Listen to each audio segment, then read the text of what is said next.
Good to be with you, Wolf. You've been in the White House at all of those meetings that the president's had with the Democratic and Republican leadership. Is there really a split based on what you've seen and heard between the House Speaker, John Boehner, and the #2 Republican, Eric Cantor? Well, I think there's an apparent split. Whether there's a real split or not, I don't know. Whether the Speaker is telling his story and Cantor's telling his story, and they'll converge at some point in time. I hope that's the case. I'm pleased, of course, the Speaker has indicated that he wants, the President wants, and I share that view, and every Democratic leader sitting around that table shared the view that we ought to do a big plan, that we ought to not just do the temporary, respond to the temporary crisis and do a little bit on the debt and deficit, but we ought to have a plan that will stand us in good stead for the next 10 years. I hope we can get there. I think the Speaker wants to get there, and I'm going to keep working towards that end. But do you have any reason to believe the President, and you say there have to be tax increases or additional tax revenues as part of that so-called big plan? The Speaker says he doesn't have the votes to do that in the House of Representatives, and as a result, it's dead.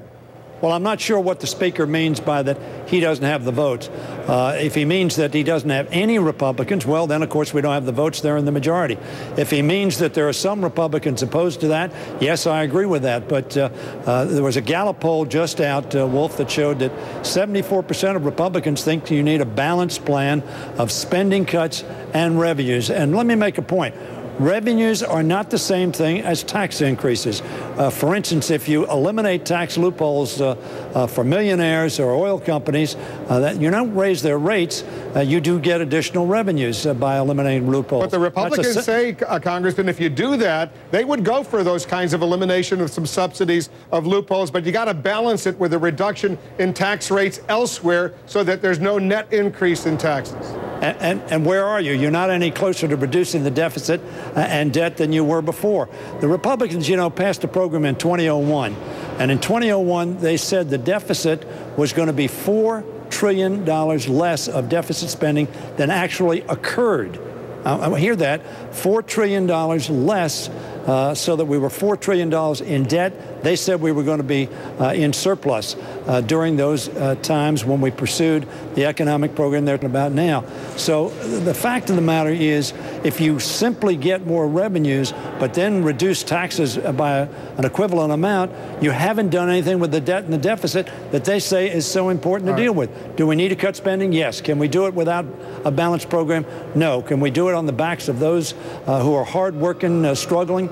No. We need to do it in asking for help from those who have had the best success and most profits during this past decade, and cut spending both across the board with discretionary and defense, as well as look at entitlements to make sure they're sustainable and there for the beneficiaries. But if you don't get there, are you ready to accept Mitch McConnell's sort of last-ditch compromise plan to at least get through to the disaster, potentially, of a default by the United States government? Look, everybody around that table, Mitch, you're not Mitch, Wolf, believes that default is not an option.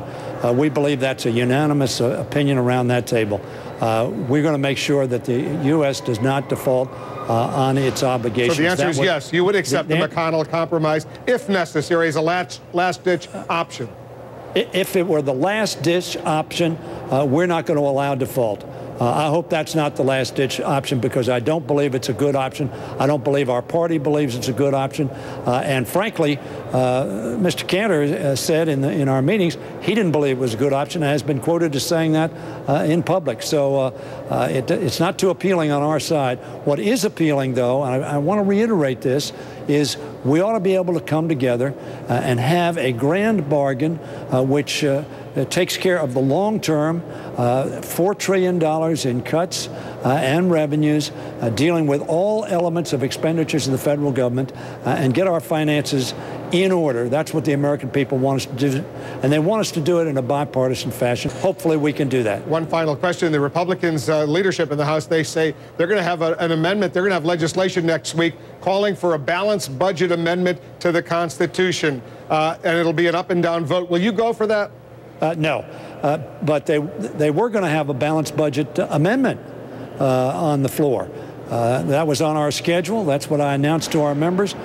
This morning, they pulled that off the floor. I'm not sure why they pulled it off the floor, but obviously their condition for voting for a debt limit increase, which, by the way, Mr. Boehner and Mr. Cantor have voted for numerous times before, their condition was that passed both the House and the Senate. They knew that couldn't happen. Now they've substituted this balance and cut amendment and cap amendment or legislation which calls for a balanced budget amendment. I don't know why they substitute a balanced budget amendment, which they say they want, for a bill which simply calls for what they had already scheduled. It seems like a bait and switch to me. Yeah, well, they want to get on record that they support this balanced budget amendment. They want Democrats to vote against it. They want to vote in favor of it because politically they think that's a winner. Well, Wolf, they could have done that either way.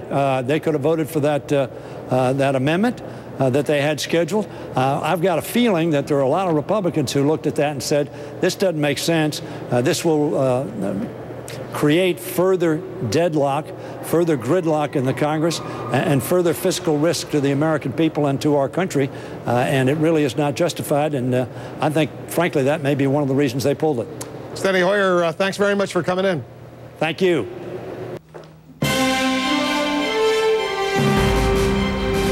We're just learning